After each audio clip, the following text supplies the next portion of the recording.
Audiolibro Feminismo para principiantes. Autoría de Nuria Varela. Capítulo 3. La segunda ola. Del sufragismo a Simone de Beauvoir.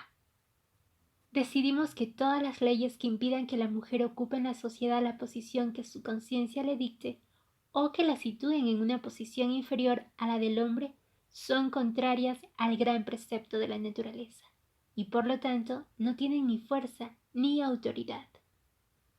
Cita encontrada en la Declaración de Sentimientos, Seneca Falls, Nueva York, 19 y 20 de julio de 1848. Los mejores purasangre de Inglaterra corrían en el hipódromo de Epsom Downs el 4 de junio de 1913. Ese día se celebraba, como se venía haciendo desde 1780, el Derby Day, una gran prueba hípica anual en la que se concentraba lo más destacado de la sociedad inglesa. En medio del espectáculo y la fiesta que se vivía en las gradas, una joven se lanzó a la pista y trató de sujetar por las riendas al caballo del rey. No lo consiguió. El animal arrolló y quedó gravemente herida. 4 días después fallecía. La joven era Emily William Davison, una combativa sufragista que se convertía en mártir al perder la vida por sus ideas: el derecho al voto de las mujeres. El funeral de Emily Davison constituyó un gran acto feminista en las calles de Londres. Las sufragistas inglesas llevaban ya 60 años de lucha por el derecho al voto, sin ningún resultado. Antes habían comenzado las norteamericanas. La segunda mitad del siglo XIX y principios del XX supuso una gran prueba de la capacidad, estrategia y, sobre todo, paciencia de las feministas. Esta vez sí consiguieron su primera gran victoria. ¿De dónde salen las sufragistas? A las mujeres estadounidenses del siglo XIX no las sacaron de casa sus propios problemas, sino una injusticia que se desarrollaba a su alrededor y que por lo visto percibían mejor que su propia realidad: la esclavitud. Las mujeres, que ya habían luchado junto a los hombres por la independencia de su país, hasta entonces una colonia inglesa, se organizaron para terminar con la situación de los esclavos. Esta actividad les aportó experiencia en la lucha civil, en la oratoria, en los asuntos políticos y sociales, y por otro lado les sirvió de linterna para ver cómo la opresión de los esclavos era muy similar a su propia opresión. Las hermanas Sarah y Angelina Grunke, nacidas en una familia propietaria de esclavos de Carolina del Sur, fueron de las primeras activistas en el movimiento de abolición de la esclavitud, que luego aplicaron su crítica social a la condición de la mujer. Como anécdota, o quizá no por casualidad, la primera novela antiesclavista del continente americano es una obra de Harriet Beecher Stowe, escritora estadounidense que en 1851 publica por entregas la conocida La cabaña del tío Tom. Paralelamente, Estados Unidos estaba inmerso en otro proceso: el movimiento de reforma moral. La reforma protestante iniciada por Lutero en la Europa del siglo XVI frente a la Iglesia Católica defendía la libertad de cada creyente para interpretar personalmente las Sagradas Escrituras y afirmaba que lo importante era la conciencia de cada individuo. La reforma aprendió de distinta manera por Centro Europa y tuvo especial importancia en Inglaterra bajo el nombre de puritanismo.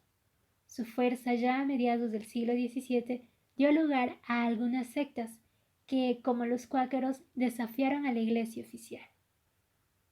Las prácticas políticas protestantes, evangelistas, pero sobre todo las cuáqueras, permitían la presencia de las mujeres en las tareas de la Iglesia. Las mujeres podían intervenir públicamente en la oración y hablaban ante toda la congregación. La nueva Iglesia llegó al nuevo continente. Los cuáqueros, por ejemplo, fundaron su propia colonia en Pensilvania en 1682. Y, como al contrario que el catolicismo, defendían la interpretación individual de los textos sagrados. Favorecían que las mujeres aprendieran a leer y escribir. Este motivo fue fundamental para que en Estados Unidos el analfabetismo femenino fuera mucho menor que en Europa y para que se crearan los colegios universitarios femeninos. Con la educación se desarrolló una clase media de mujeres educadas que fueron el núcleo y dieron cuerpo al feminismo norteamericano del siglo XIX. Con todas estas condiciones, explica María Salas, ya existían las bases para un movimiento de mujeres real. Lo que hacía falta era un impulso que le diese vida, una cabeza y un programa. Quizá también necesitasen una última injusticia. Todas esas circunstancias se dieron en el Congreso Antiesclavista Mundial celebrado en Londres en 1840. De la delegación norteamericana formaban parte 4 mujeres que, sin embargo, no fueron bien recibidas en Inglaterra. Todo lo contrario. El Congreso, escandalizado por su presencia, no las reconoció como delegadas e impidió que participaran. Las 4 mujeres tuvieron que seguir las sesiones tras unas cortinas. Efectivamente, el Congreso fue el detonante. Las delegadas regresaron de Londres a Estados Unidos humilladas, indignadas y decididas a centrar su actividad en el reconocimiento de sus propios derechos, los derechos de las mujeres. Especial empeño pusieron en ello Lucretia Mott y Elizabeth Cady Stanton. Lucretia Mott era una cuáquera que fundó la primera sociedad femenina contra la esclavitud y cuya casa se utilizaba como refugio en el camino de huida de los esclavos. Tenía unos 20 años más que Elizabeth Cady Stanton, quien fue en cierto modo su discípula, convirtiéndose con el tiempo en la intelectual más destacada del movimiento americano. La Declaración de Sentimientos. Si los años pueden tener apellidos, 1848 ha pasado a la historia como un año revolucionario. Tomó su nombre la revolución que se desarrolló en Francia, la Revolución de 1848, y además es la fecha en la que Marx y Engels publicaron su célebre Manifiesto Comunista. Pero en la mayoría de los libros de historia le falta el segundo apellido. En verano 1848 también vio nacer la Declaración de Seneca Falls o Declaración de Sentimientos, el texto fundacional del sufragismo norteamericano. Ocurrió en un pueblecito al oeste del estado de Nueva York, en una capilla metodista. Elizabeth Cady Stanton convocó a 100 personas, más del doble de mujeres que de hombres, de distintas asociaciones y organizaciones políticas del ámbito liberal, fundamentalmente comprometidas todas con la lucha abolicionista, a una reunión.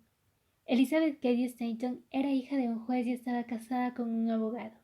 Tenía ya experiencia en hablar en público por sus actividades en contra de la esclavitud y además habían pasado ya 8 años tras el vergonzoso episodio del Congreso Antiesclavista Mundial de Londres. Tiempo suficiente para haber madurado la rabia y la humillación y para haber tomado decisiones.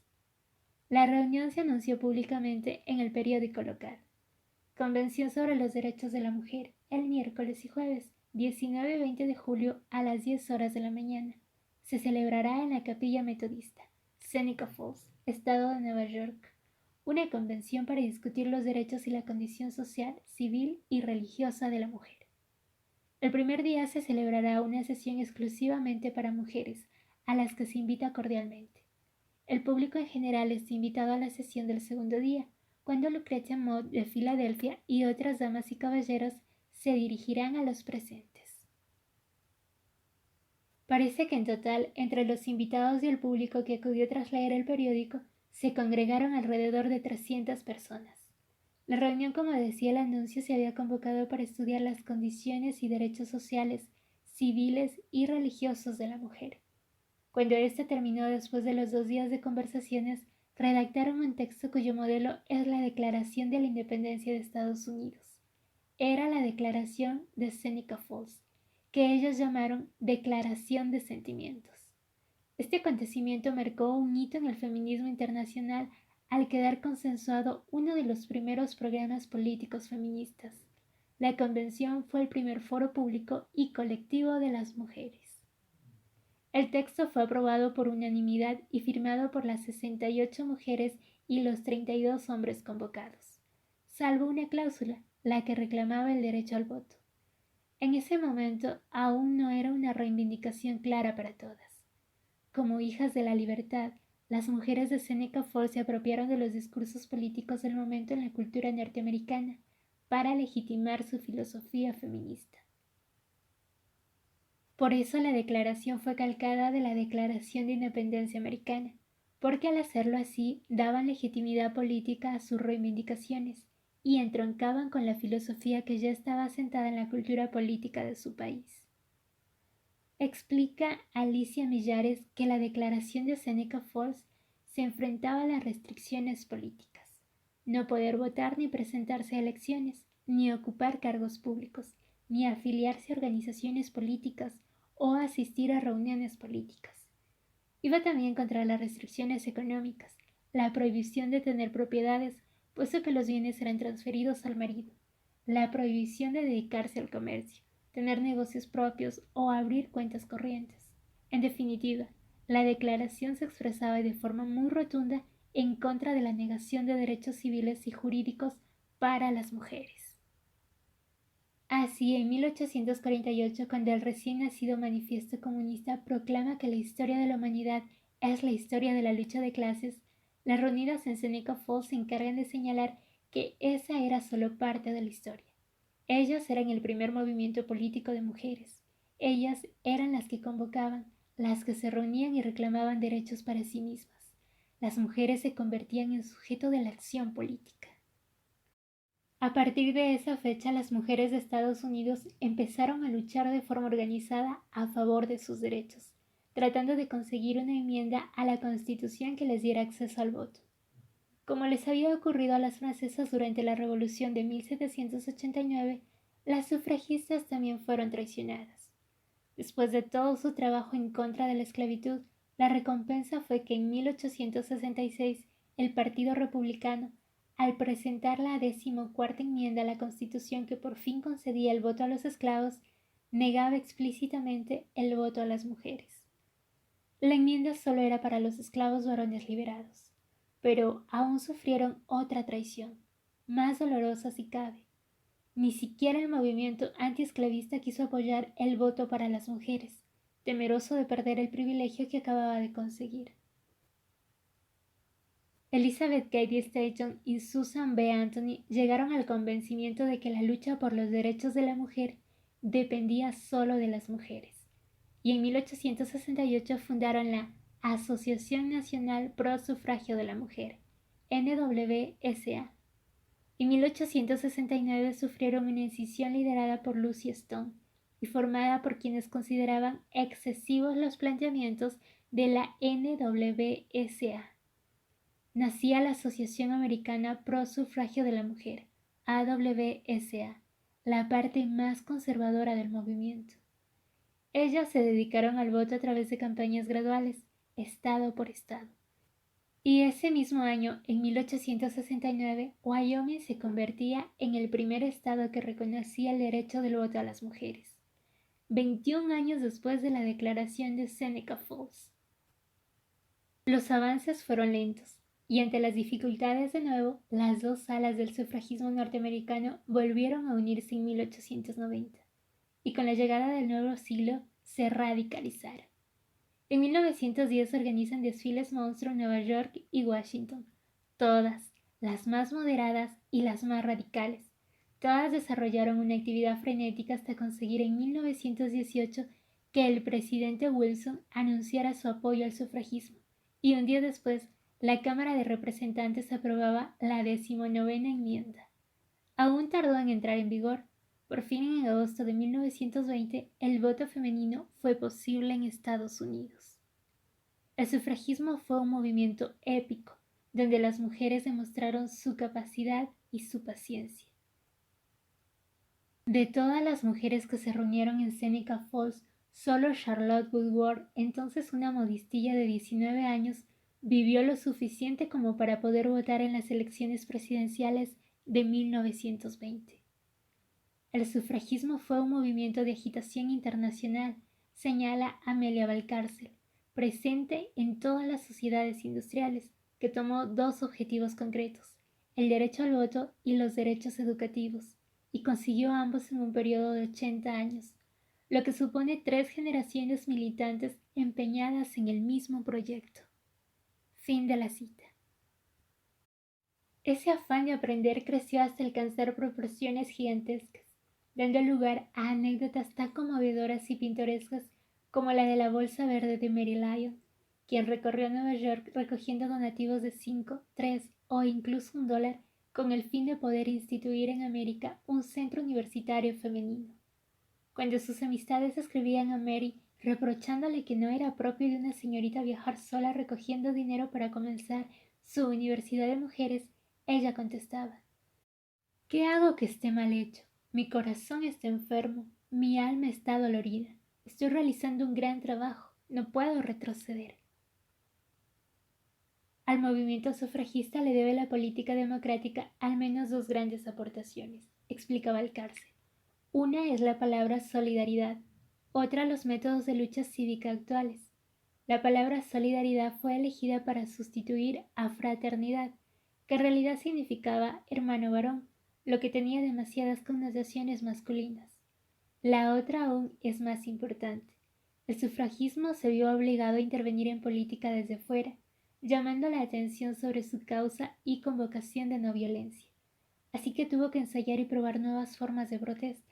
Y acertó. El sufragismo se inventó las manifestaciones, la interrupción de oradores mediante preguntas sistemáticas, la huelga de hambre, el autoencadenamiento, la tirada de panfletos reivindicativos. Todos estos fueron sus métodos habituales. El sufragismo innovó las formas de agitación e inventó la lucha pacífica que luego siguieron movimientos políticos posteriores, como el sindicalismo y el movimiento en pro de los derechos civiles. Aquí me permito abrir un paréntesis porque creo que este tema es muy necesario tocar. Yo no sé en realidad qué tan conveniente sea exaltar esta lucha pacífica a la que la autora hace referencia. Hay un libro muy bonito que se me viene a la mente que se llama Cómo la no violencia protege al Estado, de Peter Guidorlus, y que expone ideas muy interesantes al respecto. Entre otras, se habla de que cada situación y cada lucha merecen diversas estrategias. Algunas serán pacíficas y otras violentas y otras una mezcla de ambas. Depende mucho del contexto, pero la idea es no limitarse a un marco de lo pacífico o un marco de lo no pacífico, sino más bien buscar aquello que pueda ser efectivo en nuestra lucha. De lo contrario, creo que caeríamos en una falacia de falsa dicotomía. Y hago hincapié en este punto porque hay una tendencia a condenar y a desacreditar todo tipo de violencia, independientemente de sus causales. Se la condena incluso cuando nace de la resistencia, y creo que tal vez más por ello.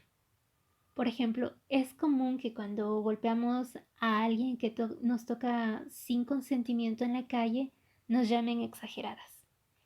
Es común que bajo la frase de la violencia solo genera más violencia, condenen las manifestaciones feministas iconoclastas.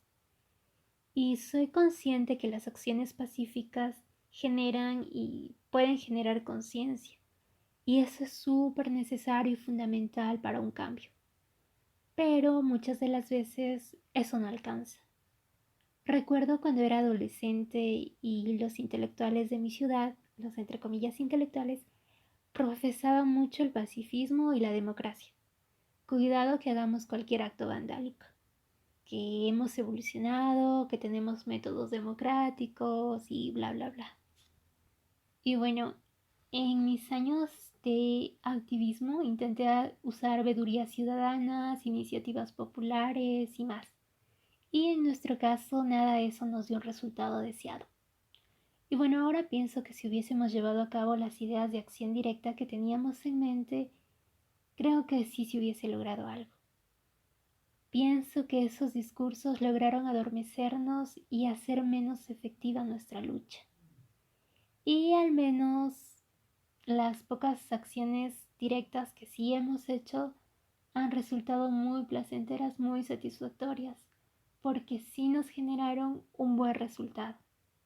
Pero en este punto también creo que es súper necesario tomar en cuenta los riesgos, porque muchas de estas acciones no pacíficas son ilegales y algunas amenazan nuestra libertad y otras incluso exponen nuestras vidas. Y bueno, para terminar esta idea, el punto es que para resistir debemos analizar muy bien a lo que nos enfrentamos, con qué contamos, cómo podemos evitar la mayor cantidad de daños a nuestra gente y también cómo ser eficaces. Y claro, es un tremendo reto. Cada situación y cada caso será diferente. Y vale mucho recordar siempre que condenar los actos no pacíficos de resistencia surge desde el privilegio. Y sí, también soy consciente de la relación que existe entre los métodos llamados violentos y el patriarcado. Y conozco también someramente la lucha de las mujeres Chipko y la resistencia pacífica del ecofeminismo al menos propagado por Shiva y Miss. Pero insisto en que cada contexto y cada lugar es diferente. Y por último, aprovechando este paréntesis, me gustaría mencionar una idea que me viene rondando por la cabeza con la lectura desde hace un buen rato. Y es esta necesidad de trascender al movimiento sufragista. A mí me parece hermosísimo que ellas con su enorme lucha hayan conseguido derechos que nos fueron negadas y esto me genera una gran admiración y una profunda gratitud hacia ellas. Pero también me parece necesario observar nuestro contexto actual. ¿Será que el derecho al voto ha sido suficiente? ¿Será que el derecho al voto ha cambiado realmente algo? Hay un ilusionismo que recorre nuestros días. Bajo el ideal de democracia se ha llegado a difundir la idea de que nosotras y nosotros, es decir, el pueblo, elegimos gobernantes, que nosotras y nosotros somos quienes los colocamos ahí. ¿Y esto es realmente verdad? ¿Realmente tú y yo elegimos a quién nos va a gobernar? Yo nunca he elegido un gobernante. Cuando me pidieron elegir recientemente, por ejemplo, entre Lasso y Arauz, no opté por ninguno. Los dos auguraban un panorama desolador para el país. ¿Y realmente eso es elegir? Esto se asemeja a cuando los liberales argumentan que una niña elige prostituirse y se deja a un lado las condiciones socioeconómicas que la empujaron a ello. Eso no es elección, no nace desde la libertad. Igualmente sucede con las elecciones gubernamentales. Y es tan loco que encima nos culpen que cada gobierno, así con su mal actuar, fue por culpa de nuestra mala elección. ¿Y qué querían? Sí, ¿de dónde más íbamos a sacar algo bueno cuando todas las demás opciones, cuando todas juntas eran malas? Y eso nos lleva a otro punto. Cuestionar que exista un gobierno, que alguien tenga que tomar decisiones tan importantes como que se nos condene o no por parir o por abortar, que alguien más gobierne nuestras vidas. ¿Acaso no somos cada una de nosotras las más capacitadas para gobernar nuestras propias vidas? Somos nosotras quienes mejor conocemos nuestros deseos y nuestras necesidades. Por más buenas intenciones que yo tenga, no sabré qué es lo mejor para cada una de ustedes porque cada una somos tan diversas. Yo sé que cuestionar el tema del gobierno es súper complicado, tomando en cuenta que muchas llegamos al feminismo desde un feminismo liberal. Un feminismo que lucha por la paridad en derechos políticos, que muchas de nosotras crecimos admirando a Lagarde no solo por sus escritos, sino también por su carrera política, y que incluso podemos aspirar o tal vez ya estamos ejerciendo un cargo político. Pero creo fundamental que se haga este cuestionamiento. Es tan necesario. Debemos conocer cuál es el papel del Estado en el sostenimiento del patriarcado y del sistema capitalista. Conocer que hay otras alternativas de organización, que el feminismo tuvo y sigue teniendo en muchos casos una forma de relacionarnos de manera horizontal, sin jerarquías, sin gobiernos. Y que eso es imprescindible para la sociedad que soñamos. Porque mientras exista un alguien que nos gobierne, existirán jerarquías. Y mientras existan jerarquías no seremos ni libres ni viviremos en una sociedad equitativa. Y bueno, ya para terminar este punto y esta intervención, creo creo que vendría bien una invitación para acercarnos a conocer las propuestas de las compas anarcofeministas, porque en este sentido ellos la tienen bastante claro. Y si ustedes quieren escuchar otros audiolibros que hablan al respecto, les comento que en este mismo canal existe una obra que se llama Anarcofeminismo o Nada, y también que muy pronto estará la obra de Silvia Federici Calibán y la Bruja, y también El asalto al Hades de Casilda Rodríguez, que también topan estos puntos. Y bueno, ahora sí, hasta aquí mi paréntesis y prosigo con la lectura. Espero que les esté sirviendo. La protesta suicida de Emily Davison. A las sufragistas inglesas se les acabó la paciencia antes que a las norteamericanas. La primera petición de voto para las mujeres presentada al Parlamento británico está fechada en agosto de 1832. 3 décadas más tarde, en junio de 1866, Emily Davis y Elizabeth Garrett Anderson elevan otra nueva, Ladies' Petition, firmada por 1.499 mujeres, que es presentada a la Cámara de los Comunes por los diputados John Stuart Mill y Henry Fawcett. Al ser rechazada se crea un movimiento permanente, la Sociedad Nacional Pro Sufragio de la Mujer, liderada por Lydia Becker. Al año siguiente, 1867, cuando se está debatiendo una segunda reforma de la ley electoral para incrementar el número de varones adultos con derecho al sufragio, el mismo Mill presenta una enmienda para que se sustituya la palabra hombre por persona, lo que daría el voto a aquellas mujeres que cumpliesen los mismos requisitos que se les pedían a los hombres. Pero fue rechazada. Las sufragistas inglesas tuvieron dos grandes aliados. Uno de ellos fue John Stuart Mill y el otro Jacob Bridge. Este último era un parlamentario que insistente e infatigablemente presentó una y otra vez propuestas en la Cámara Baja para conseguir el derecho político de las mujeres. En 1867, Jacob aseguró que si los mitines carecen de efecto, si la expresión precisa y casi universal de la opinión no tiene influencia ni en la administración ni en el Parlamento, inevitablemente las mujeres buscarán otros sistemas para asegurarse estos derechos que les son constantemente rehusados. Jacob no se equivocó. Aunque las sufragistas inglesas aguantaron casi 40 años más defendiendo el feminismo por medios legales. Hasta 1903, cuando cansadas de que no se les hiciera caso, pasaron a la lucha directa. Describe María Salas que la táctica que emplearon fue interrumpir los discursos de los ministros y presentarse en todas las reuniones del Partido Liberal para plantear sus demandas. La policía las expulsaba de los actos y les imponía multas que ellas no pagaban, así que iban a la cárcel. Allí eran consideradas presas comunes y no políticas como reivindicaban. Aún en la cárcel no desistieron, iniciaron una huelga de hambre en prisión. Gladstone, el primer ministro en aquel momento, ordenó que las alimentaran a la fuerza. Comenzó entonces una espiral de violencia entre las feministas y la policía inglesa. En julio de 1902, Lady Pankhurst, presidenta de la National Union of Women's Suffrage, fue condenada a 3 años de trabajos forzados, pero las sufragistas lograron su evasión de la cárcel. El presidente Wilson le invitó a Estados Unidos. Se había convertido en una figura casi legendaria, aunque no se libró de volver a prisión en cuanto regresó a Inglaterra.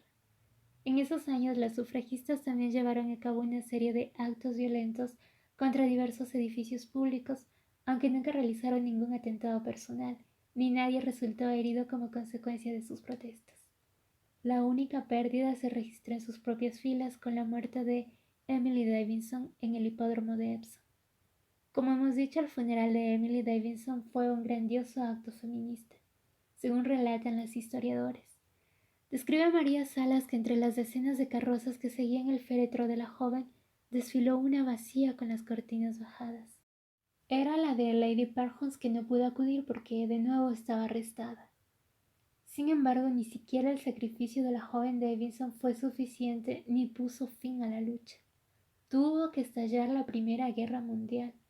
El rey Jorge V amnistió a todas las sufragistas y encargó a Lady Pankhurst el reclutamiento y la organización de las mujeres para sustituir a los hombres que debían alistarse. Un buen ejemplo de pragmatismo inglés, señala Salas.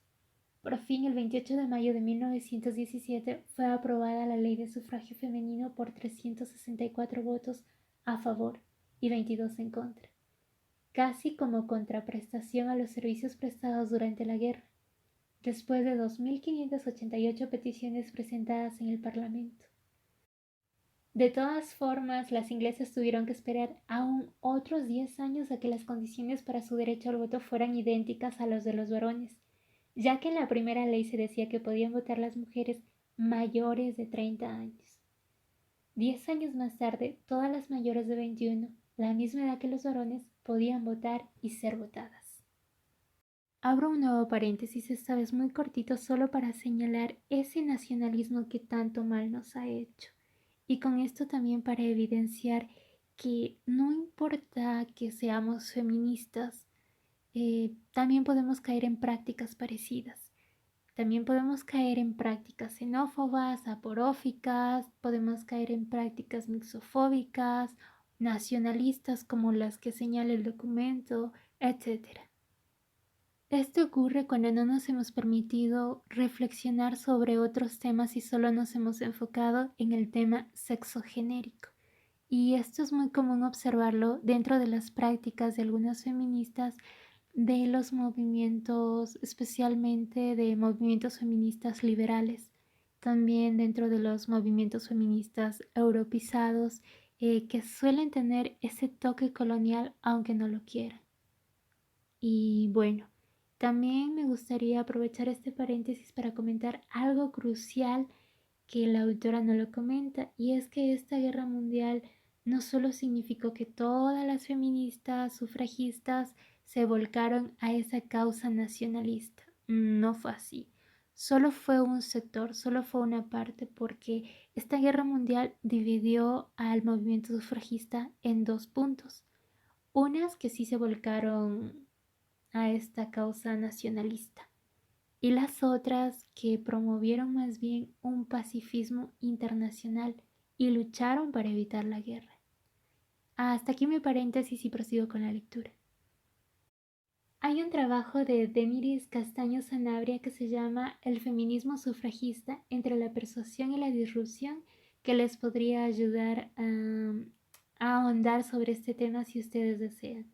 Ahora sí, hasta aquí mi paréntesis y ahora sí prosigo con la lectura. De la épica de las sufragistas inglesas dan cuenta los recuerdos de Ida Alexa Roswell, quien dejó escrito lo siguiente. Ante mi asombro he visto que las mujeres, a pesar de la falta de entrenamiento y del hecho de que durante siglos no se podía hablar de las piernas de una mujer respetable, podían en un momento dado correr más que cualquier policía londinense. Su capacidad para improvisar, para guardar el secreto y ser leales, su iconoclasta desprecio de las clases sociales y del orden establecido fueron una revelación para todos, pero especialmente para ellas mismas. Durante 2 años de locas y a veces peligrosas aventuras trabajé y luché hombro con mujeres sensatas, vigorosas, felices, que reían a carcajadas en vez de reírse por lo bajo, que caminaban libremente en vez de contenerse, que podían ayunar más que Gandhi y salir del trance con una sonrisa y una broma. Dormí sobre el duro suelo entre viejas duquesas, robustas cocineras y jóvenes dependientas. A menudo estábamos fatigadas, contusionadas o asustadas, pero éramos tan felices como nunca lo habíamos sido. Compartíamos con júbilo una vida que nunca habíamos conocido. La mayoría de mis compañeras de lucha eran esposas y madres, y ocurrieron cosas insólitas en su vida doméstica. Los esposos llegaban a su casa por la noche con una nueva ansiedad. Los hijos cambiaron rápidamente su actitud de condescendencia afectuosa hacia la pobre y querida mamá por una de admirado asombro. Al disiparse la humareda del amor maternal, ya que la madre estaba demasiado ocupada para poder preocuparse por ellos más que de vez en cuando, los hijos descubrieron que les era simpática, que era un gran tipo, que tenía agallas. Fin de la cita. El derecho al voto, una estrategia de futuro. Las sufragistas no reivindicaban solo el derecho al voto, al sufragio universal. Se las conoce por ese nombre porque fue en el voto donde pusieron todo el énfasis. Confiaban en que una vez conseguido sería posible alcanzar la igualdad en un sentido muy amplio. Las feministas de esta época reivindicaron el derecho al libre acceso a los estudios superiores y a todas las profesiones, los derechos civiles, compartir la patria potestad de los hijos y administrar sus propios bienes. Denunciaban que sus esposos fueran los administradores de los bienes conyugales, incluso de lo que ellos ganaban con su trabajo. En la práctica, cualquier marido podía alquilar a su esposa para un empleo y cobrarlo y administrarlo él. También reivindicaban igual salario para igual trabajo. Además, bajo el sufragismo se podían unir todas, puesto que fuese cual fuese su situación económica, social o sus opiniones políticas, la reivindicación del derecho al voto era común. La conciencia feminista estaba extendida. En cualquier caso, todas estaban excluidas por ser mujeres. Y es que en el siglo XIX se da una gran paradoja. Por un lado, las mujeres quedan divididas. Con la llegada del capitalismo, las mujeres se incorporan al trabajo industrial, dado que era una mano de obra más barata y menos reivindicativa que los hombres. Sin embargo, en la burguesía, la clase social adinerada del momento y que cada día tenía más poder, las mujeres se quedaban encerradas en sus casas. No se les permitía trabajar y cada día eran más cosificadas. Simplemente simbolizaban el poder de sus maridos. Cuanto más hermosas, mejor. Casadas carecían de derechos. Solteras eran castigadas y rechazadas socialmente. Pero a pesar de esta separación cada vez mayor en distintas clases y por lo tanto con distintos roles y distintas exigencias, las mujeres comienzan a organizarse. Con el sufragismo, el feminismo aparece por primera vez como un movimiento social de carácter internacional, con una identidad autónoma teórica y organizativa. Además, ocupará un lugar importante en el seno de los otros grandes movimientos sociales, los diferentes socialismos y el anarquismo. ¿Acaso no soy una mujer? Sojourner Truth es un gran ejemplo de las diversas voces de mujeres distintas que se van uniendo al sufragismo. Cristina Sánchez recuerda su vida y sus discursos. Sojourner hizo honor a su nombre, literalmente verdad viajera, y pregonó allí donde pudo algunas verdades que cuestionaban aún más los discursos que justificaban la exclusión de las mujeres. Sojourner Truth era una esclava liberada del estado de Nueva York. No sabía leer ni escribir, pues estaba prohibido y castigado con la muerte para los esclavos, pero fue la única mujer negra que consiguió asistir a la primera Convención Nacional de Derechos de la Mujer, en Worcester, en 1850. Al año siguiente pronunció un discurso en la Convención de Akron y con él enfocó por primera vez los problemas que tenían las mujeres negras, asfixiadas entre la doble exclusión, la de la raza y la del género. Creo que con esa unión de negros del sur y de mujeres del norte, todos ellos hablando de derechos, los hombres blancos estarán en un aprieto bastante pronto. Pero, ¿de qué están hablando todos aquí? Ese hombre de allí dice que las mujeres necesitan ayuda al subirse a los carruajes, al cruzar las zanjas, y que deben tener el mejor sitio en todas partes. Pero a mí nadie me ayuda con los carruajes ni a pasar sobre los charcos, ni me dejan un sitio mejor. ¿Y acaso no soy yo una mujer? Mírenme, miren mi brazo, he arado y plantado y cosechado, y ningún hombre podía superarme. ¿Y acaso no soy yo una mujer? He tenido 13 hijos, y los vi vender a casi todos como esclavos. Y cuando lloraba con el dolor de una madre, nadie, sino Jesús, me escuchaba. ¿Y acaso no soy yo una mujer? El discurso de Sojourner Truth abría el camino para el desarrollo del feminismo de las mujeres negras y demostraba que las supuestas debilidades, entre comillas, naturales de las mujeres o sus incapacidades para según qué trabajos o responsabilidades solo eran disquisiciones absurdas e interesadas. Las nadies aparecían en la escena pública. Las mujeres silenciadas iban recuperando la voz. El sufragismo engordaba día a día y los últimos años del siglo XIX y principios del XX fueron un continuo pensar y repensar, hacer estrategias y modificarlas sobre la marcha para un feminismo que se consolidaba y al que llegaban mujeres diversas que lo engrandecían. Señala Sánchez que Truth hacía su reivindicación apelando a criterios universalistas, esto es, no abría la puerta de la diferencia, sino la de la igualdad. extendían la reivindicación a la raza y más concretamente al punto estratégico en que ese momento histórico se entrecruzaban la raza y el género, los derechos de las mujeres negras.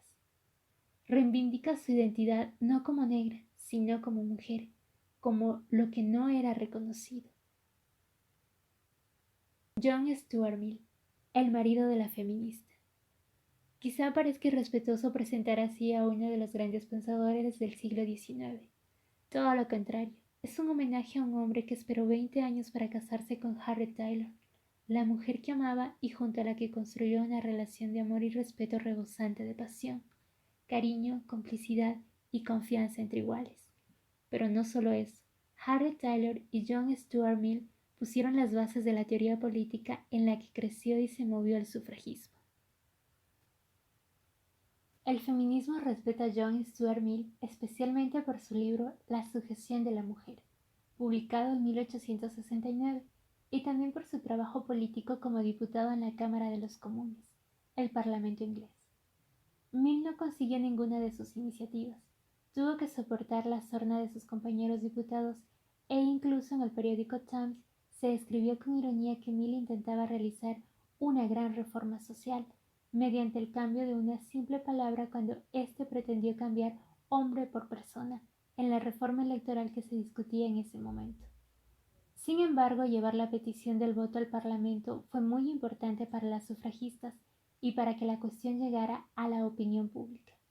Como ejemplo del agradecimiento feminista a la obra de Mill y la repercusión que ésta tuvo entre las mujeres de su época, nada mejor que la carta que Elizabeth Cady Stanton, líder de las sufragistas norteamericanas, le escribió tras leer La sujeción de la mujer. Decía lo siguiente: terminé el libro con una paz y una alegría que nunca antes había sentido. Se trata en efecto de la primera respuesta de un hombre que se muestra capaz de ver y sentir todos los sutiles matices y grados de los agravios hechos a la mujer, y el núcleo de su debilidad y degradación.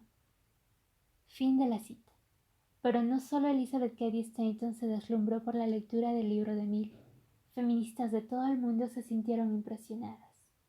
El ensayo de Mill, La sujeción de la mujer, publicado en 1869, fue la Biblia de las feministas.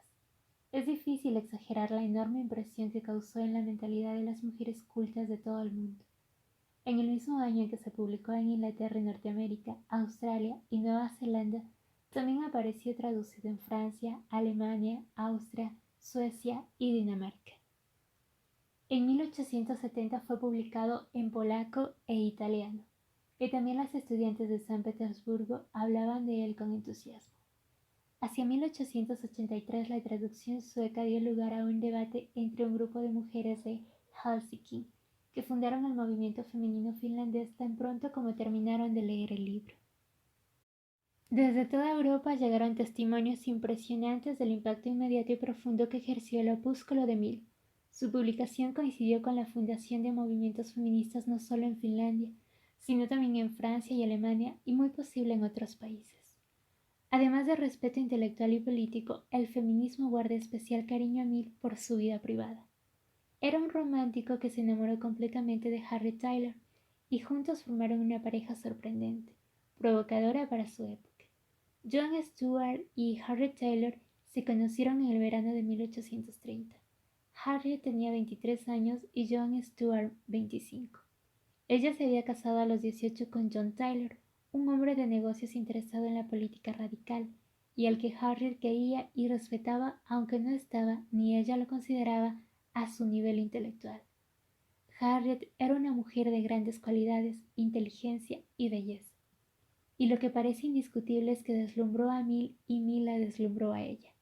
Cuando se conocieron, ella era madre de 2 hijos y al año nacería Helen, la pequeña. Harriet era hija de un cirujano acomodado y había recibido una buena educación. En aquella época colaboraba en la revista Monthly Repository, una publicación política y radical en consonancia con su grupo de amigos y su círculo más próximo. Campillo nos presenta a una Harriet que antes de conocer a Mill mostraba ser una madre feliz y buena esposa, aún con distintos gustos a su marido y con ideología feminista y anticonvencional. Cuando Mill conoce a Harriet, Este se encuentra en medio de una fuerte depresión. Mill era un hombre extraño con el que su padre, James Mill, había experimentado desde que era muy pequeño, educándole de manera extraordinariamente precoz. De hecho, le trató y le educó como si nunca hubiese sido un niño. Decía, no guardo memoria del momento en que empecé a aprender griego. Me han dicho que fue cuando tenía 3 años. Fin de la cita. Mill llama a su propia depresión una crisis en historia mental, y parece que fue provocada por la falta de interés sobre lo que hasta entonces había sido el centro de su vida, ser un reformador del mundo. Cuando esto dejó de interesarle se derrumbó. Esa depresión, sin embargo, no le había paralizado. Mantenía una intensa actividad intelectual y completaba su formación visitando y conociendo a fondo a los pensadores más destacados de su época, buena parte de ellos amigos de su padre. Sus males melancólicos desaparecieron cuando conoció a Harriet y juntos protagonizaron una relación apasionada que rompió todos los tópicos, componiendo una serie de libros y escritos esenciales en la historia del pensamiento. Dos personas con una enorme complicidad intelectual y personal, y además una gran pasión que no encajaba de ninguna manera en los ideales románticos de la época en los que las mujeres solo eran receptoras pasivas del amor. Dos apasionados que renuncian a las relaciones sexuales por respeto al marido de Harriet y a las convenciones del momento, puesto que no existía divorcio en la Inglaterra de mediados del siglo XIX en plena época de puritanismo victoriano. Dos personas, una mujer y un hombre, que se tratan de igual a igual en una época en la que las mujeres comenzaban la pelea por sus derechos políticos y empezaban a soñar con los derechos civiles. Aunque la época no daba para pasiones dentro de los límites de lo respetable, por la correspondencia que se conserva, esta, aunque contenida, debió de ser arrolladora y supuso una gran crisis en el matrimonio de Harriet. Para resolverla, la pareja, parece que no sin largas discusiones, decidió separarse durante 6 meses. Harriet se mudó a París, y Mill también. 6 meses felices que Harry resolvió con un acuerdo con su esposo, conservar su vida familiar con él y sus hijos y mantener también la relación de amistad con Mill. Tanto su marido como Mill aceptaron la solución de Harriet. Ella evidenciaba con su propia vida, con sus sentimientos y deseos, que las normas y las leyes que la sociedad había creado para las mujeres eran solo diques de contención ante su libertad. Esas mismas mujeres no se parecían a la caricatura que la sociedad les había dibujado sobre lo que debía ser una mujer. A Harriet, culta e inteligente, no le bastaba con tener un marido, una casa y unos hijos. Quería una vida propia y buscó la rendija del dique para conseguirla. La situación era extraña y se convirtió en objeto de murmuraciones de todo tipo que ni Harriet ni Mill dejaron que turbieran su especial amistad. La desaprobación fue general, pero ellos prefirieron romper con las actividades sociales e incluso con los amigos que criticaban sus vidas antes que con su relación. Mill fue además un hombre consecuente. Lejos de aprovecharse de las leyes del momento que le regalaban toneladas de privilegios por ser varón, reniega de ellas. Así, el 6 de marzo de 1851, después de 20 años de amistad, Harry Tyler y John Stuart Mill van a casarse. Con ese motivo, él escribió la siguiente declaración: si tengo la dicha de obtener su consentimiento, estando a punto de entrar en relación de matrimonio con la única mujer con la que de las que he conocido podría haber yo entrado en ese estado, y siendo todo el carácter de la relación matrimonial, tal y como la ley establece, algo que tanto ella como yo conscientemente desaprobamos, entre otras razones porque la ley confiere sobre una de las partes contratantes poder legal y control sobre la persona, la propiedad y la libertad de acción de la otra parte, sin tener en cuenta los deseos y la voluntad de ésta. Yo, careciendo de los medios para despojarme legalmente a mí mismo de esos poderes odiosos, siento que es mi deber hacer que conste mi protesta formal contra la actual ley del matrimonio en lo concerniente al conferimiento de dichos poderes, y prometo solemnemente no hacer nunca abuso de ellos en ningún caso o bajo ninguna circunstancia. Y en la eventualidad de que llegara a realizarse el matrimonio entre Miss Taylor y yo, declaro que es mi voluntad e intención, así como la condición del enlace entre nosotros, el que ella retenga en todo aspecto la misma absoluta libertad de acción y la libertad de disponer de sí misma y de todo lo que le pertenece o pueda pertenecer en algún momento a ella, como si tal matrimonio no hubiera tenido lugar, y de manera absoluta renuncio y repudio toda pretensión de haber adquirido cualesquier derecho por virtud de dicho matrimonio. Fin de la cita. De esa unión extraordinaria quedó una obra extraordinaria. En 1832 publican Los ensayos sobre el matrimonio y el divorcio. En ellos se indagan en una nueva manera de entender y vivir las relaciones de pareja que no supongan la esclavitud de la mujer, sino un contrato entre iguales. Como queda reflejado en la carta previa a su propio matrimonio, fueron consecuentes en su vida con las ideas que quedaron reflejadas en los ensayos. Su matrimonio se produjo 2 años después de la muerte de John Taylor, el marido de Harriet. Este murió por un cáncer y Harriet le cuidó hasta el final. En la correspondencia quedó reflejado el respeto mutuo con el que Harriet Taylor también había conseguido vivir ese primer matrimonio. Harriet falleció en noviembre de 1858. A partir de la muerte de su esposa fue su hija Helen, a quien Mill consideraba también hija suya, la que le ayudó en su trabajo intelectual. Helen era digna heredera de su madre en ideas sociales y políticas, y especialmente respecto a los derechos de las mujeres. Mill, respetuoso en cuanto a las aportaciones que tanto Harriet como Helen hacían a su obra, se encargó de reseñar ese trabajo en su autobiografía e incluso en las introducciones de los propios textos. La sujeción de la mujer fue escrita en 1861, pero Mill lo publicó en 1869. En su autobiografía explica sobre este libro. Dice: fue escrito por sugerencia de mi hija para dejar constancia de las que eran mis opiniones sobre esta gran cuestión, expresadas de la manera más completa y conclusiva que fuese capaz. Tal y como fue hecho público en última instancia, contiene importantes ideas de mi hija y pasajes de sus propios escritos que enriquecen la obra. Pero lo que en el libro está compuesto por mí y contiene los pasajes más eficaces y profundos pertenece a mi esposa y proviene del repertorio de ideas que nos eran común a los dos y que fue el resultado de nuestras innumerables conversaciones y discusiones sobre un asunto que tanto ocupó nuestra atención. Fin de la cita. La trascendencia de la sujeción de la mujer fue excepcional. Se convirtió en el libro de referencia, algo así como la música de fondo de todo el sufragismo. Su tesis principal es la afirmación nítida de las mujeres como individuos libres. Esta será desarrollada no solo con argumentos racionales, sino también apelando a la emoción, pues, como él mismo explica, los prejuicios son difícilmente desmontables desde la lógica. Para los Mill, el matrimonio tal como estaba regulado era una forma de prostitución, acto de entregar su persona por pan, y defienden el cambio de la ley del matrimonio, el divorcio y la necesidad de que las mujeres recibieran una educación que permitiera su independencia económica y que solo por amor decidieran la relación con un hombre. El único punto sobre el que discrepan es sobre el derecho de las mujeres al trabajo. Para Mill no era deseable cargar el mercado laboral con un número doble de competidores. Esta controvertida afirmación de Mill fue muy discutida por Harriet Taylor. Para ella las mujeres no deberían sufrir ningún límite en sus actividades.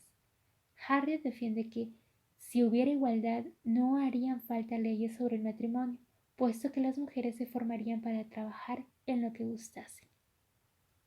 Frente al argumento que se esgrimía en aquella época, a saber, que con la entrada de las mujeres en el mercado laboral bajarían los salarios, Harriet defiende que aunque así fuera y la pareja ganara menos que lo que podría ganar solo el hombre, aún así se produciría un cambio notable en el matrimonio. La mujer pasaría de ser sirvienta a ser socia. Para Harriet Taylor, la desigualdad de las mujeres es un prejuicio debido a la costumbre y mantenido por la ley del más fuerte, en sintonía con lo ya explicado por Poulan du Lavore y Mary Wollstonecraft. Pero Harriet añadía que, además, el sexo y el ámbito emocional hacen que la dominación del hombre sobre la mujer sea distinta a todas las demás.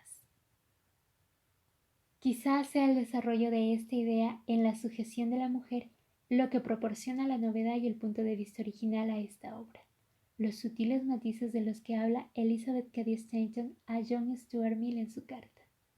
Así, además de subrayar la dificultad que tiene acabar con esta desigualdad por la relación íntima y sentimental que se da entre hombres y mujeres, Mill señala que el caso de las mujeres es diferente al de cualquier otra clase sometida, lo que hace muy difícil una rebelión colectiva de estas contra los varones. La peculiaridad, según Mill, consiste en que sus amos no quieren solo sus servicios o su obediencia, quieren además sus sentimientos, no una esclava forzada, sino voluntaria. Para lograr este objetivo han encaminado toda la fuerza de la educación a esclavizar su espíritu. Al respecto, Mill dice: así todas las mujeres son educadas desde su niñez en la creencia de que el ideal de su carácter es absolutamente opuesto al del hombre. Se les enseña a no tener iniciativa y a no conducirse según su voluntad consciente, sino a someterse y a consentir en la voluntad de los demás. Todos los principios del buen comportamiento les dicen que el deber de la mujer es vivir para los demás, y el sentimentalismo corriente, que su naturaleza así lo requiere, debe negarse completamente a sí misma y no vivir más que para sus afectos. Fin de la cita. Para los Mill, los seres humanos son libres e iguales. Desde ese punto de vista, su trabajo se esfuerza en criticar y desarticular todas las formas de dominio de las mujeres por parte de los hombres. Aparecen más mujeres raras, las obreras. Harriet Taylor y John Stuart Mill recogieron la herencia del feminismo de la primera ola, pero las voces de Mary Wollstonecraft, Olympia de Gauche o Condorcet también provocaron una tremenda reacción. No fueron solo la guillotina, el exilio y el código napoleónico. Para acallar las demandas de la libertad de las mujeres se construyó el monumental edificio de la misoginia romántica, en palabras de Amelia Valcárcel. Para levantarlo, las principales cabezas del siglo XIX teorizaron sobre por qué las mujeres debían estar excluidas. Así que a todo lo dicho por Rousseau se sumaron las teorías de Hegel, Schopenhauer, Kierkegaard, Nietzsche, que además influyeron en todos los campos del saber que paradójicamente estaban comenzando una nueva época bajo la guía de la, entre comillas, razón. Tanto se habían empeñado en construir en sus teorías princesas domésticas débiles, obedientes, pasivas y mujeres madre, que cuando las obreras comenzaron a reivindicar sus derechos, igual que ocurrió con las mujeres negras que habían sido esclavas y trabajado y vivido como tales, no se sabía muy bien qué hacer con ellas. Como señala Cristina Sánchez, las trabajadoras representaban una anomalía que no se sabía cómo tratar. Son un problema puesto que compatibilizan la feminidad y el trabajo asalariado y participan tanto en la reproducción y el ámbito privado como en la producción industrial, es decir, en el ámbito público. Con ellas nacen nuevas interrogantes. ¿Podía ser compatible el trabajo asalariado con las mujeres? ¿Había que poner límites? ¿Qué tipo de trabajador era una mujer? ¿Debió obtener el mismo salario que un hombre? A todas estas preguntas tendrían que darle respuesta tanto los misóginos como los legisladores, como las propias feministas. Flora Tristán, reportera de la miseria. Una de las primeras en responder a esas cuestiones fue Flora Tristán. Dijo: todas las desgracias del mundo provienen del olvido y el desprecio que hasta hoy se ha hecho de los derechos naturales e imprescriptibles del ser mujer. Fin de la cita. Así de rotunda hablaba y escribía esta francesa, autodidacta y de orígenes peruanos. Aunque tradicionalmente a Flora Tristán se la ha enmarcado en el primer socialismo, el socialismo utópico, es una mujer de transición entre el feminismo ilustrado y el feminismo de clase. Flora Tristán, precursora y avanzadilla de las nuevas feministas, las feministas socialistas, explica su situación de conflicto. Dice: tengo casi al mundo entero en contra mía. A los hombres porque exijo la emancipación de la mujer, a los propietarios porque exijo la emancipación de los asalariados.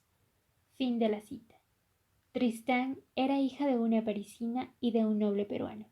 El matrimonio de sus padres celebrado en Bilbao no tenía validez legal en Francia, y estos nunca se preocuparon por regularizarlo. Así la muerte repentina del padre dejó a la familia en la ruina y a Flora como hija ilegítima. La gran herencia correspondió a Pío, hermano de Mariano Tristán, que vivía en Arequipa, Perú. Flora tenía 17 años cuando entró a trabajar como iluminadora en el taller de André Chazal. Un año después su madre la obliga a casarse con el patrón, movida por la penuria económica en la que vivían. Dice: mi madre me obligó a casarme con un hombre al que yo no podía ni amar ni apreciar. A esa unión debo todos mis males, pero como después mi madre no dejó de manifestarme su más vivo pesar, la perdoné. Fin de la cita. Las consecuencias de ese matrimonio para Flora fueron tremendas durante toda su vida. Sufrió agresiones de su marido, tanto en forma de maltratos psíquicos como físicos y sexuales. En la Francia de aquella época el divorcio no era legal, así que Flora se separa, se esconde de su marido y trabaja como doncella, dama de compañía, traductora, niñera, desde 1826 hasta 1831. Solo su hija Lynn, la que sería madre del pintor Paul Gauguin, viajará con Flora en algunas ocasiones, puesto que Alexander, el mayor, muere cuando tenía 8 años y su marido, apoyado por la justicia, consigue la custodia del otro hijo varón, Ernest. Nada amilanó a Flora Tristán, ni siquiera la brutalidad de Chazal, que llegó al extremo de intentar violar a su propia hija y de atentar contra la vida de Flora, atacándola con la intención de asesinarla en plena calle. En sus 41 años de vida, Flora Tristán pasó 20 meses en un viaje a Perú y 4 estancias en Gran Bretaña, desde donde viajó también a Italia y a Suiza. Sus recorridos por Perú y Gran Bretaña le proporcionan el material para 2 de sus obras más importantes: Peregrinaciones de una paria, 1838, y Paseos en Londres, 1840. En el prefacio de Peregrinaciones de una paria, Flora explica parte de su vida de la siguiente manera: tenía 20 años cuando me separé de mi marido. Hacía 6 años, en 1833, que duraba esta separación. Supe durante esos 6 años de aislamiento todo lo que está condenada a sufrir la mujer que se separa de su marido por medio de una sociedad que, por la más aberrante de las contradicciones, ha conservado viejos prejuicios contra las mujeres en esta situación. Al separarme volví a tomar el nombre de mi padre. Bien acogida en todas partes como viuda o como soltera, siempre era rechazada cuando la verdad llegaba a ser descubierta. Joven, atractiva y gozando en apariencia de una sombra de independencia, eran causas suficientes para envenenar las conversaciones y para que me repudiase una sociedad que soporta el peso de las cadenas que se ha forjado y que no perdona a ninguno de sus miembros que trata de liberarse de ellas. La actividad política de Flora Tristán y su compromiso con los movimientos obrero y feminista propician su obra Unión Obrera, 1843. Fue Flora Tristán una de las primeras reporteras de la miseria. Denunció y abogó por la abolición de la esclavitud en los continentes africano y americano, y denunció la situación de los colectivos sociales pobres británicos en pleno desarrollo del incipiente capitalismo, asegurando que era peor por infrahumano al sistema esclavista. Flora supo mirar y denunciar todas las formas de explotación, de exclusión, de sumisión y de miseria, y en sus trabajos habla de las prisiones, los prostíbulos, los asilos. Flora, como sus antecesoras en el feminismo, une vida, obra y denuncia. En su novela Memphis expresa que todo cuanto ahoga a la mujer o la reduce a sacrificarse es condenable, y critica el corsé como artilugio que convierte a la mujer en una muñequita. Flora pone en práctica sus teorías y no lleva corsé, adelantándose una vez más a su época, pues hasta 1912 no desaparecerá en un desfile de modas esta prenda que mejoraba la figura femenina, esto de entre comillas, eso sí, a costa de dificultar la respiración. En su obra La Unión Obrera, Flora propone ideas para mejorar la situación de miseria e ignorancia de los trabajadores. Propone la unión universal de los obreros y las obreras. De hecho, se la considera precursora del internacionalismo. Y también propone la construcción de edificios que ella llama Palacios de la Unión Obrera, que casi parecen un embrión del estado del bienestar. Decía: en ellos se educaría a los niños de ambos sexos desde los 6 a los 18 años, y se acogería a los obreros lisiados o heridos y a los ancianos. Fin de la cita. Flora Tristán habla y escribe en masculino y en femenino, a los obreros y a las obreras dice, y en Unión Obrera lo explica en su capítulo titulado ¿Por qué menciono a las mujeres? En él describe la horrible situación en la que vivían las trabajadoras, aporta información de primera mano. La Flora reportera aparece a lo largo de todo el capítulo y asegura que si no se educa a las mujeres es porque económicamente es muy rentable para la sociedad. Escribe, en lugar de enviarla a la escuela se la guardará en casa con preferencia sobre sus hermanos, porque se les saca mejor partido en las tareas de la casa, ya sea para cunar a los niños, hacer recados, cuidar la comida, etc. A los 12 años se la coloca de aprendiza. Allí continuará siendo explotada por la patrona y a menudo también maltratada como cuando estaba en casa de sus padres. Flora Tristán defiende que en la vida de los obreros la mujer lo es todo, y por eso les insta a que hagan suya su lucha por la igualdad. Escribe, a ustedes obreros, que son las víctimas de la desigualdad, de hecho y de la injusticia, a ustedes les toca establecer al fin sobre la tierra el reino de la justicia y de la igualdad absoluta entre el hombre y la mujer. Feminismo y marxismo, un matrimonio mal avenido. Hay socialistas que se oponen a la emancipación de la mujer con la misma obstinación que los capitalistas al socialismo. Todo socialista reconoce la dependencia del trabajador con respecto al capitalista, pero ese mismo socialista frecuentemente no reconoce la dependencia de las mujeres con respecto a los hombres porque esta cuestión atañe a su propio yo. Son palabras de August Bebel, el hombre que procuró desarrollar las tesis marxistas sobre la cuestión femenina. Con el socialismo se inaugura una nueva corriente de pensamiento dentro del feminismo, y a mediados del siglo XIX comenzó a imponerse en el movimiento obrero el socialismo de inspiración marxista. La atracción inicial entre marxismo y feminismo fue mutua. Ambas son teorías críticas que contemplan la realidad con disgusto y que todo lo que tocan lo politizan. Por ejemplo, cuando el marxismo habla de clase social o plusvalía, está politizando la realidad y poniendo las bases del sindicalismo internacional. El feminismo igual, cuando habla de acoso sexual o feminización de la pobreza, está haciendo política. El feminismo, en cuanto nace el marxismo, establece relación con él, porque es la primera teoría crítica de la historia que contempla las relaciones humanas en clave de dominación y subordinación, lo mismo que el feminismo, con una diferencia. El marxismo no tiene ninguna capacidad explicativa para analizar otro sistema de dominación, el patriarcado, la dominación de los hombres sobre las mujeres. De ahí que se sientan próximos y al mismo tiempo polemicen constantemente. Así, tanto Marx como Engels describen la opresión de la mujer como una explotación económica.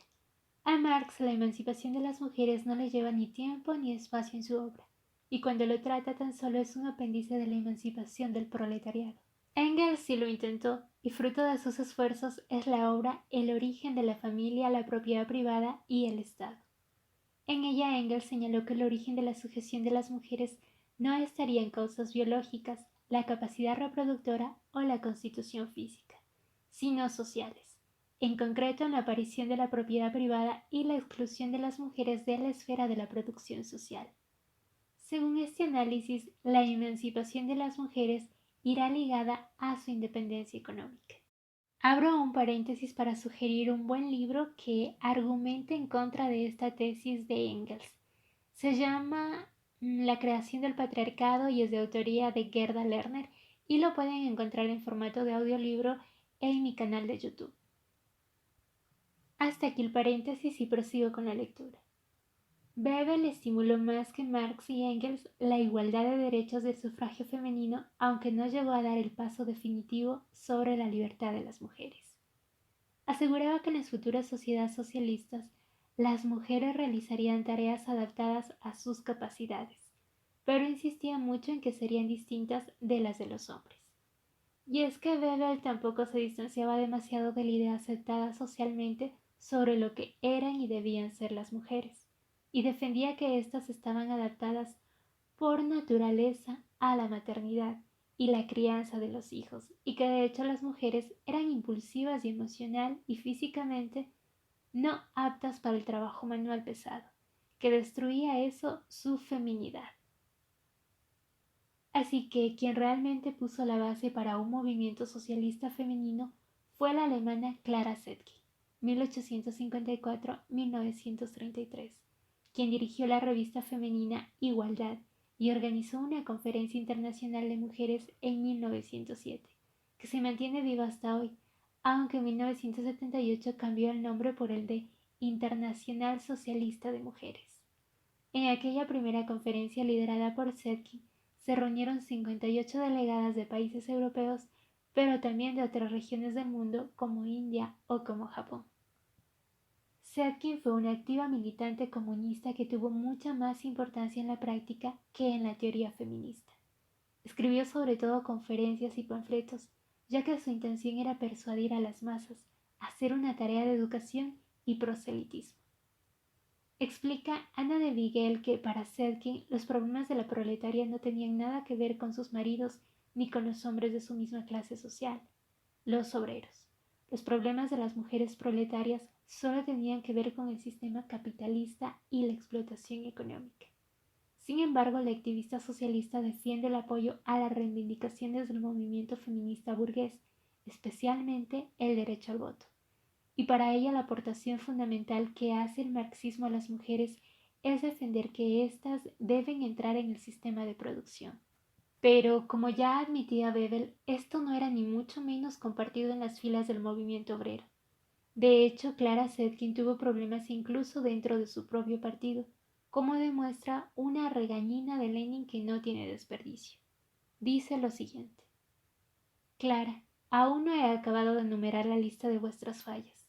Me han dicho que en las veladas de lecturas y discusión con las obreras se examinan preferentemente los problemas sexuales y del matrimonio, como si este fuera el objetivo de la atención principal en la educación política y en el trabajo educativo. No pude dar crédito a esto cuando llegó a mis oídos. El primer estado de la dictadura proletaria lucha contra los revolucionarios de todo el mundo. Y mientras tanto, comunistas activistas examinan los problemas sexuales y la cuestión de las formas de matrimonio en el presente, en el pasado y en el porvenir. Fin de la cita. Fue Heidi Harman quien describió la relación entre marxismo y feminismo como un matrimonio mal avenido, pero son muchas las autoras que hablan de ello. De hecho, a pesar de la buena voluntad de Bebel, el divorcio entre sufragismo y socialismo en Europa a finales del siglo XIX era patente. Es cierto que tenían reivindicaciones comunes: educación, mejoras en el trabajo, igualdad de salarios, derecho al sufragio, pero las estrategias políticas eran muy distintas. Todo ello a pesar de los esfuerzos y la sagacidad de Zetkin para integrar a las mujeres dentro del partido con la Internacional Socialista de Mujeres. Quedaba claro que la cuestión de la mujer era más compleja que lo que los marxistas clásicos habían señalado. Solo diciendo que la mujer estaba oprimida y que la causa de esa opresión era el sistema capitalista, como hacían Marx y Engels, ni se solucionaba nada ni se llegaba al centro del problema. Y además, las socialistas tenían dudas de fidelidad entre la ortodoxia de su partido y los intereses específicos de las mujeres. Así se desarrolló un feminismo de clase, socialista y comunista, junto al feminismo de las sufragistas y en ocasiones frente a él. Cuando las feministas socialistas tratan de empujar a sus camaradas a llevar sus promesas a la práctica, entonces sufren las ambivalencias y los conflictos. En ciertos momentos incluso las mujeres socialistas no se atreven a insistir demasiado en sus objetivos feministas por temor a perjudicar la causa socialista. Las mujeres continuaban siendo la causa aplazada, ahora también por los marxistas, para quienes lo importante era la revolución del proletariado y no la de las mujeres. Daban por hecho que conseguida la primera, conseguida la segunda. Muchas mujeres sospechaban que no sería así tras tantas traiciones acumuladas ya a esas alturas. La historia les daría la razón. Alejandra Kollontai, la mujer nueva. Fue Alejandra Kollontai quien dio un paso más allá dentro del marxismo y sus ideas que acercaron mucho a lo que sería el feminismo radical de los años 70. Aunque mi corazón no aguante la pena de perder el amor de Kollontai, tengo otras tareas en la vida más importantes que la felicidad familiar.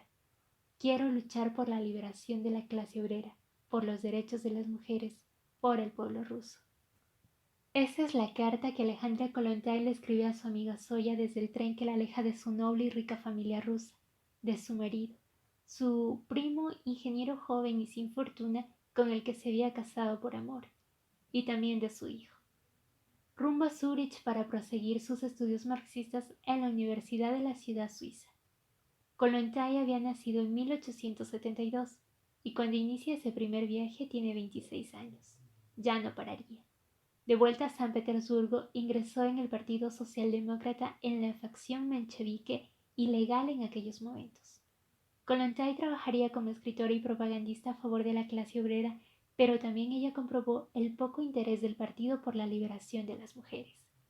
Así que, como señala Ana de Miguel, asumió la doble misión que marcaría su vida: luchar contra el potente movimiento feminista de su época, intentando atraer a las feministas al partido, y al mismo tiempo contra la indiferencia de la clase obrera y sus dirigentes por la opresión específica de las mujeres.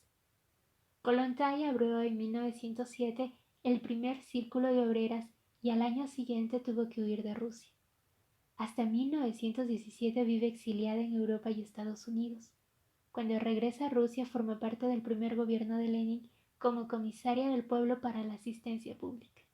3 años después se une a Oposición Obrera, mostrando así sus discrepancias con la nueva política económica de Lenin.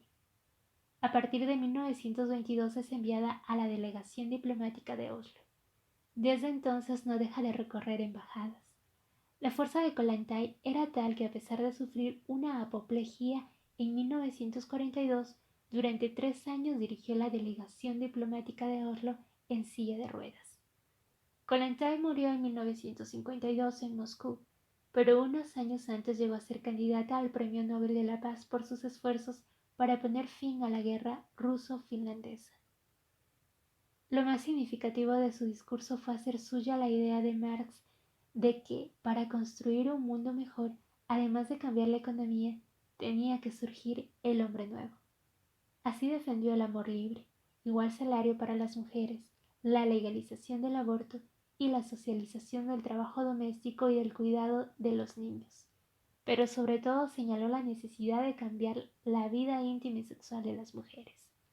Para Kollontai era necesaria la mujer nueva que, además de independiente económicamente, también tenía que serlo psicológica y sentimentalmente. Por estas razones, para muchas expertas como Ana de Miguel, Alejandra Kollontai fue quien articuló de forma más racional y sistemática feminismo y marxismo, porque Kollontai no se limitó a incluir a la mujer en la revolución socialista, sino que definió qué tipo de revolución necesitaban las mujeres. Para ella, abolir la propiedad privada y que las mujeres se incorporaran al trabajo fuera de casa no era suficiente, ni mucho menos. La revolución que necesitaban las mujeres era la revolución de la vida cotidiana, de las costumbres y sobre todo de las relaciones entre los sexos. Rotunda para Kollontai no tiene sentido hablar de un aplazamiento de la liberación de la mujer. En todo caso, habría que hablar de un aplazamiento de la revolución. Con estas ideas, claro está, Kollontai tuvo muchos enfrentamientos con sus camaradas varones que negaban la necesidad de una lucha específica de las mujeres. Como anécdota, en el local donde se iba a celebrar la primera asamblea de mujeres de Kollontai que ella convocó, apareció el siguiente cartel: la asamblea solo para mujeres se suspende. Mañana asamblea solo para hombres. Emma Goldman, Mujeres Libres. La arrestaron tan a menudo que cada vez que hablaba en público llevaba consigo un libro para leer en la cárcel. Era Emma Goldman y su delito doble: ser anarquista y feminista, orgullosa representante de las mujeres que se autodesignaban mujeres libres. Y eso que no fue el anarquismo un movimiento que teorizara sobre los derechos de las mujeres. Incluso su máximo representante, Proudhon, defendió posturas anti-igualitaristas.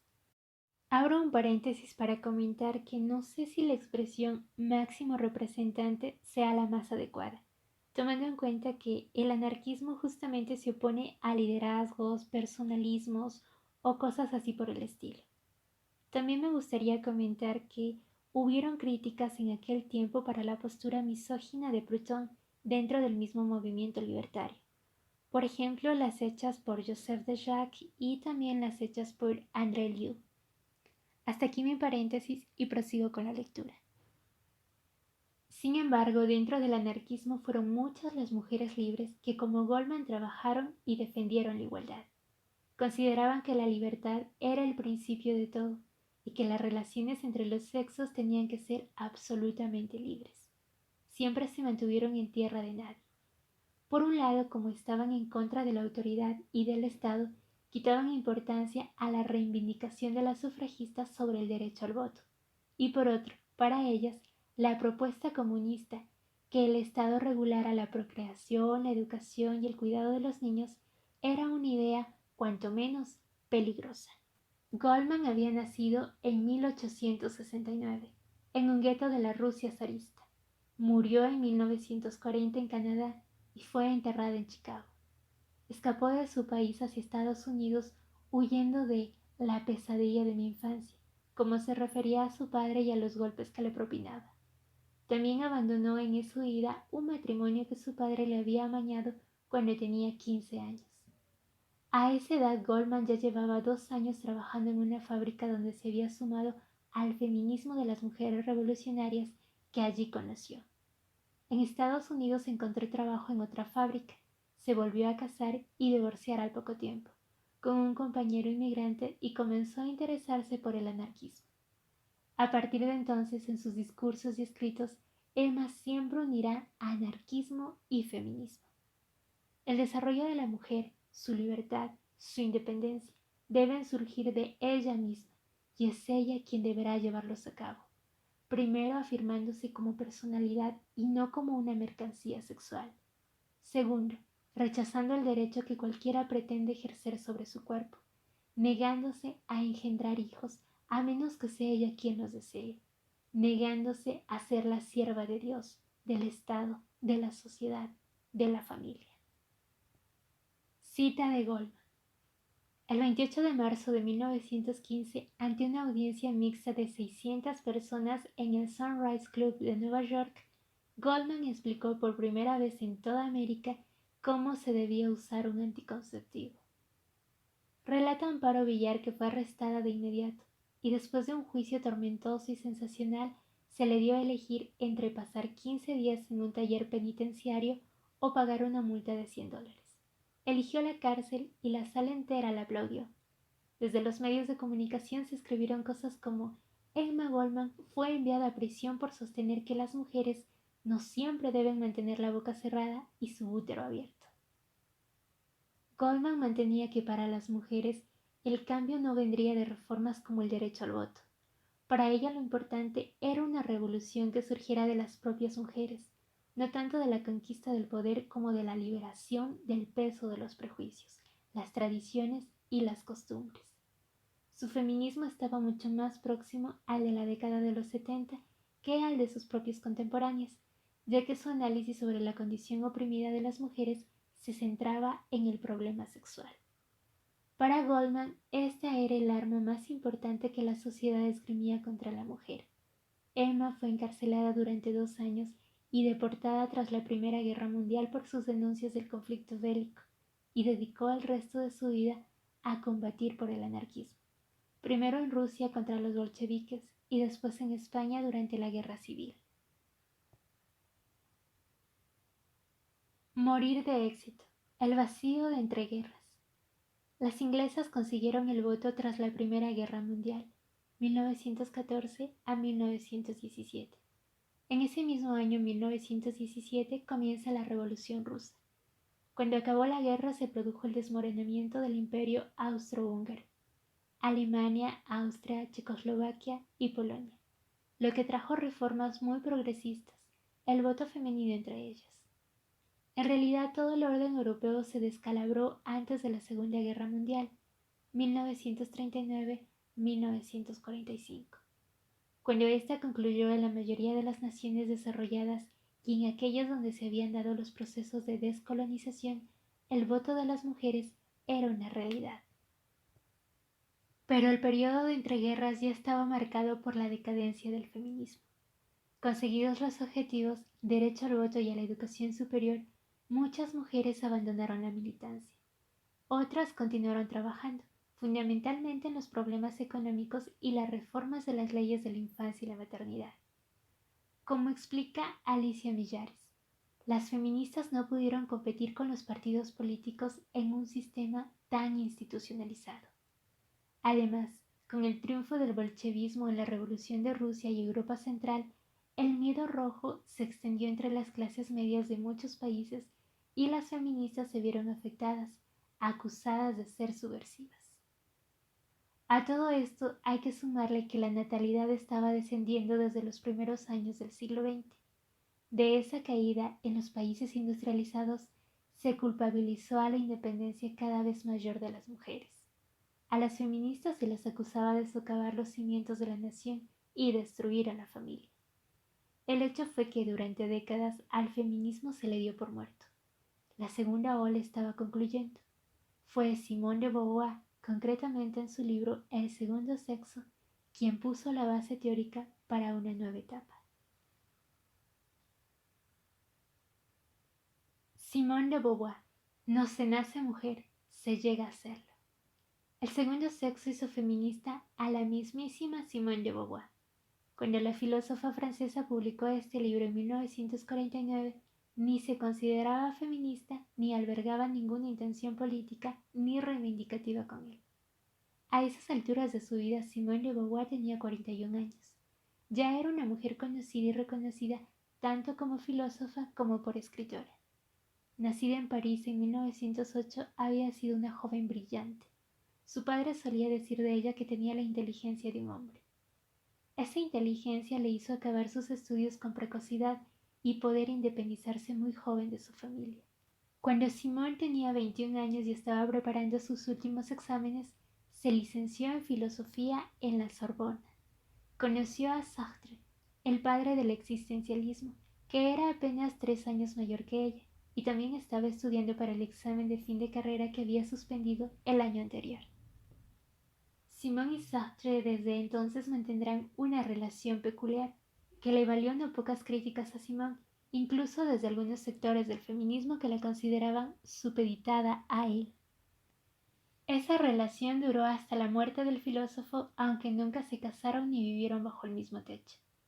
Explica la propia Simone en su autobiografía que, hablando con mujeres que habían cumplido los 40 años, todas tenían el sentimiento de haber vivido como seres relativos, lo que le hizo pensar en las dificultades, las trampas y los obstáculos que la mayoría de las mujeres encuentran en su camino.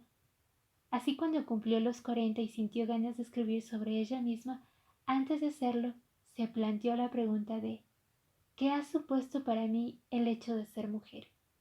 Al principio se respondió que nada. Nunca había tenido sentimientos de inferioridad por ser mujer. La feminidad nunca había sido una carga para mí.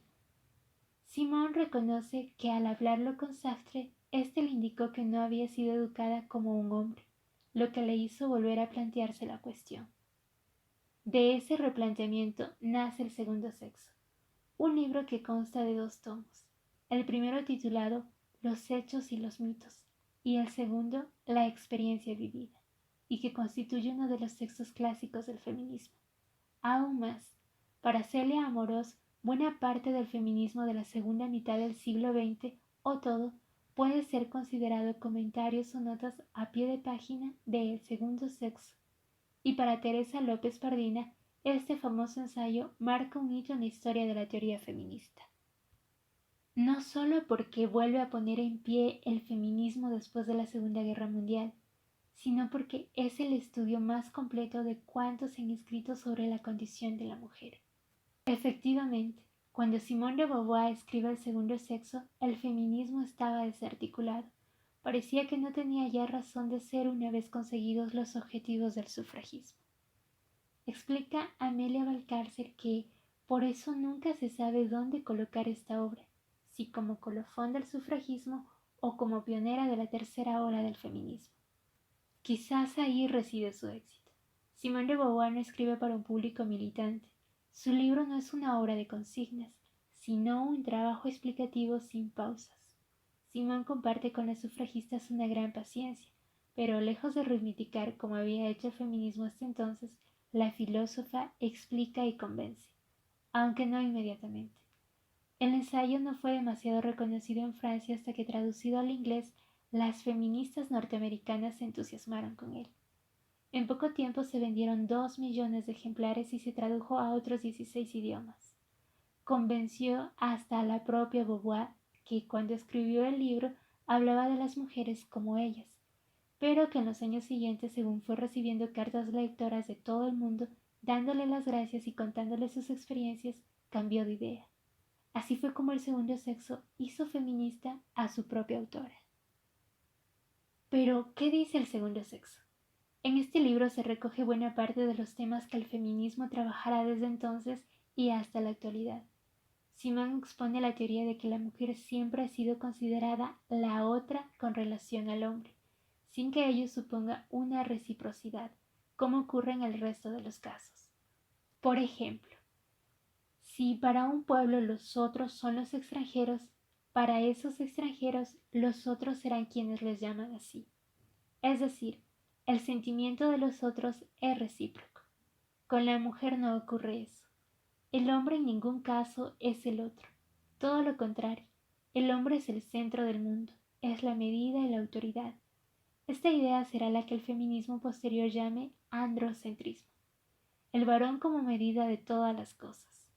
Beauvoir utiliza la categoría de otra para describir cuál es la posición de la mujer en un mundo masculino, porque es un mundo donde son los hombres los detentadores del poder y los creadores de la cultura. Esa categoría es universal puesto que está en todas las culturas. Las mujeres son consideradas otras por los varones sin connotación de reciprocidad. El segundo sexo ve al mundo dominado por los varones como generador de mala fe, donde las libertades, las de las mujeres al menos, no tienen su oportunidad. Simone de Beauvoir llega a la conclusión de que la mujer ha de ser ratificada por el varón a cada momento. El varón es lo esencial y la mujer siempre está en relación de asimetría con él, y desarrolla el concepto de la heterodesignación, ya que considera que las mujeres comparten una situación común. Los varones les imponen que no asuman su existencia como sujetos, sino que se identifiquen con la proyección que en ellas hacen de sus deseos. Pero la filósofa no se queda ahí. Todo el primer volumen del ensayo es una investigación sobre estos conceptos, y con ella también inaugura una forma de trabajar que será característica del feminismo de la tercera ola, el carácter interdisciplinar del mismo. El feminismo posterior ya no se dedicará solo a la reivindicación, sino que indagará en todas las ciencias y disciplinas de la cultura y el conocimiento, como hizo Simone de Beauvoir. Para llegar a las conclusiones del primer volumen, la filósofa estudia las ciencias naturales y humanas, biología, psicología, materialismo histórico, y luego hace un recorrido por la historia de Occidente y por los mitos de la cultura. Su conclusión es que no hay nada biológico ni natural que explique esa subordinación de las mujeres. Lo que ha ocurrido es que la cultura, desde la Edad de Bronce, dio más valor a quien arriesgaba la vida. ¿Qué es lo que hacían los hombres en las guerras y conquistas de nuevos territorios? ¿Qué a quienes la daban? ¿Qué es lo que hacían las mujeres con su poder de concebir? Después de este trabajo de análisis e investigación del primer volumen, el segundo sexo se inicia con la famosa frase: no se nace mujer, se llega a serlo. Porque para la filósofa se trata de saber lo que la humanidad ha hecho con la hembra humana. Esta es la base sobre la que el feminismo posterior construirá la teoría del género.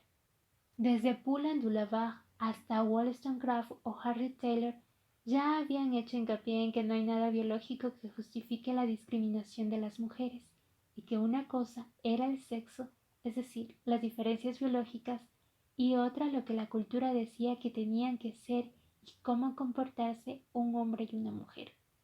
Ninguno lo había expuesto de manera tan profunda, sencilla y resumida como lo haría Beauvoir. No se nace mujer, se llega a serlo. La filósofa insiste en separar naturaleza de cultura y profundiza en la idea de que el género es una construcción social, aunque ella aún no utiliza la palabra género. Para Valcárcel, la excepcionalidad de Beauvoir surge de su potencia filosófica, una combinación exitosa de existencialismo, hegelianismo y filosofía de la sospecha, y por lo que Beauvoir pasa a la historia y será siempre digna de alabanza es precisamente por su valentía al declararse mujer sujeta a todos y los mismos lazos y cadenas que humillan a las demás. En la segunda parte, la experiencia vivida, se muestra cómo viven las mujeres su papel de otras desde la infancia hasta la vejez, cómo se sienten vivir a partir de lo que otros han hecho de ellas. Al final de Hacia la libertad se citan las vías para alcanzar la liberación. Los primeros requisitos, según Beauvoir, son la independencia económica y la lucha colectiva. Lo fundamental, antes que ninguna otra cosa, es haber sido educada para la autonomía. Quizá lo más fascinante de Simone de Beauvoir tras haber escrito El segundo sexo sea su propio descubrimiento al verse como un eslabón más dentro de la larga cadena de la tradición feminista. De hecho, el primer tomo se abre con dos citas. La primera corresponde a Pitágoras. Dice: hay un principio bueno que ha creado el orden, la luz y el hombre, y un principio malo que ha creado el caos, las tinieblas y la mujer. Y la segunda cita es de Foulon de Lavage. Dice: todo cuanto ha sido escrito por los hombres acerca de las mujeres debe considerarse sospechoso, pues ellos son juez y parte a la vez. El pozo del segundo sexo cala a lo largo de los años 50 y se convierte en un libro muy leído por la nueva generación feminista, la constituida por las hijas ya universitarias de las mujeres que obtienen después de la Segunda Guerra Mundial el voto y los derechos educativos. Hijas universitarias que serán quienes inician la tercera ola del feminismo.